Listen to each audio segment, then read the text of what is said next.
So we're going to go straight into the action.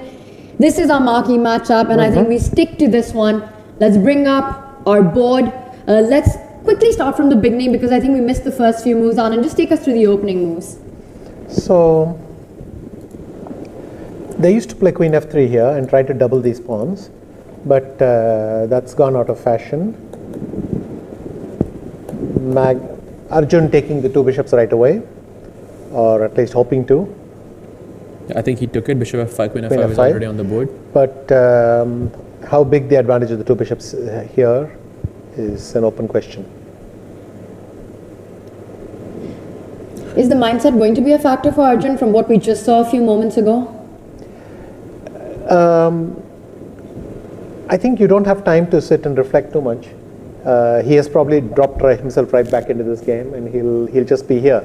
But look, a small part of him is irritated. It's tough. Yeah, it's tough. You carry that with you. Yeah. But I think once the game starts, you're really focused on that. So. Okay, h6 bishop h4 already happened. So which side should Magnus castle on? I think it depends first of all where he plays. Does he go queen e7, queen e6, or is he going to go queen b6? All these things matter. If he goes queen e7, queen b6, he could castle long. In fact, queen e7 he could castle long. If he wants to play queen a5 or something, that's an entirely different struggle. We'll see. So if the queen goes to b6 or a5, then casting short can be possible. Okay, so he's goes g6, playing g6. So if queen f3, what does he want to do? King f8, king g7 maybe? Or he can castle. Seems a bit risky to castle here, but I think it works.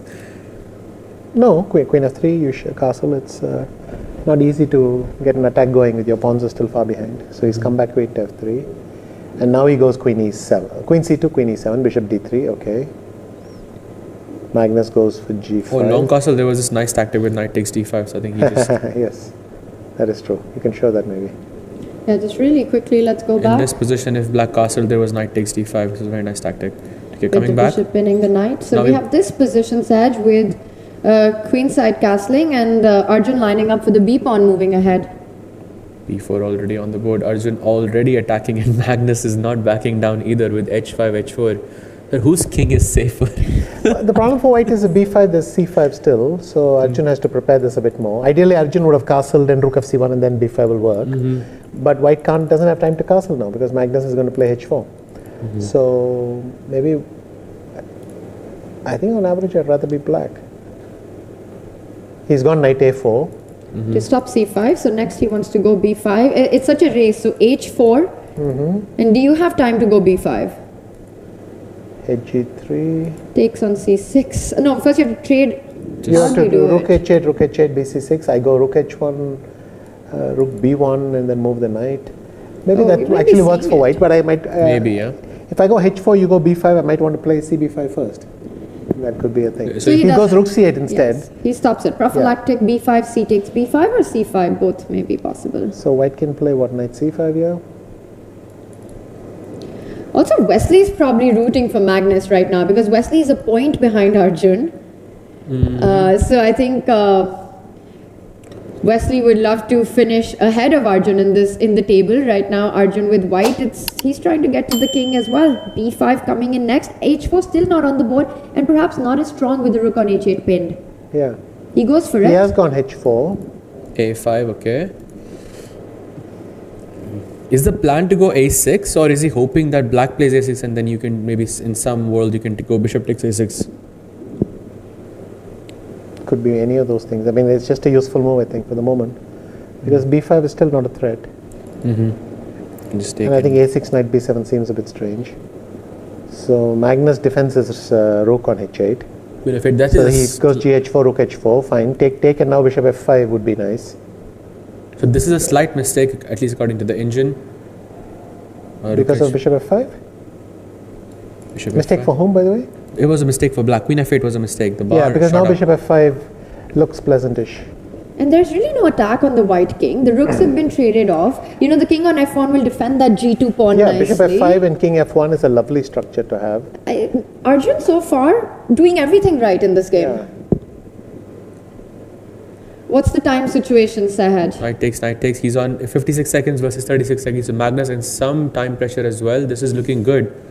Bishop But F5. why did Arjun play a6 and trade that knight? Couldn't he have just continued? Or maybe bishop f5, he was afraid of black playing a6, but seems very strange because bishop f5, king f1 is such a nice plan. But you get this pleasant position. You're playing against Magnus. You still have to get the job done. You have to continue doing it, and that plays tricks with your mind as well. Sure, no doubt. So the knight has already gone to f6. It might even go e8 to d6. That's why I really wanted the second knight alive.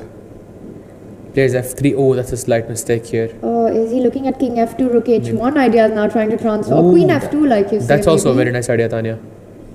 Queen, but he gives up the g3 square, so a bit unlikely to play king f2 now. Maybe But queen what f2 about is still queen F2? possible. Okay, bishop h3 to defend this. One gets the feeling the momentum is shifting. Black is putting... I think black is doing well. Oh. So now he's bringing the knight out to the d6 and c4. Could he go rook c3, take c6? Probably not. Queen h7 might be a nice move. Oof. Just throw it. It's full board awareness. Yeah, queen h7, because then if knight d6, I have a check. Stops a little short of that, I think. He's offering to exchange the queens. Takes. Knight d6. Oh, rook e7, okay.